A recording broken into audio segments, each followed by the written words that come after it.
চারিদিকে পুজো পুজো হাওয়া। মাঠে মাঠে গাছগুলো এবার সেজে উঠবে শরতের সাজে।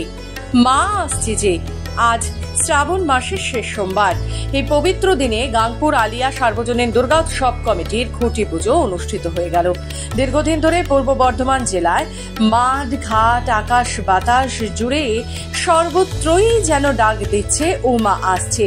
দুর্গাপুজোয় এই এলাকায় বেশ কয়েকটি বড় বড় বাজেটের পুজো হয়ে থাকে। গাংপুর গ্রামীণ এলাকার অন্যতম এই আলিয়া সার্বজনীন দুর্গোৎসব এবছর পায়ে পায়ে 25তম বর্ষে পদার্পণ করল।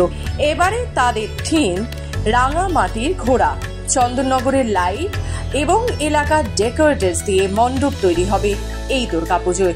উদ্যোক্তারা জানিয়েছেন প্রায় 6 লক্ষ টাকা বাজেট রয়েছে তাদের এই পুজো ঘিরে। এবছর আমাদের থিম হচ্ছে রাঙামাটির ঘোড়া, প্যান্ডেল হচ্ছে গুপ্তিপাড়া আর চন্দননগরের লাইট। মোটামুটি আমাদের যা অনুমান ভালোই খরচা হবে এবং ভেতরে কি কাজ থাকবে সেটা আজকে আমরা কাউকে প্রকাশ করবো না, সেটা উদ্বোধনের দিনই নিষিদ্ধই প্রকাশ করবে সবাই।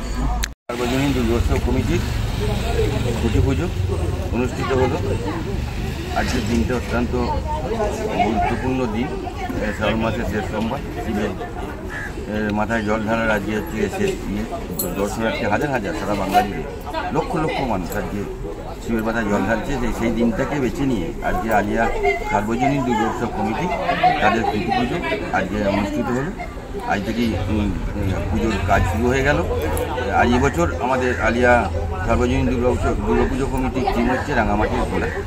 পূর্ব বর্ধমান থেকে সুমন বিশ্বাসের রিপোর্ট, খবর বাংলা।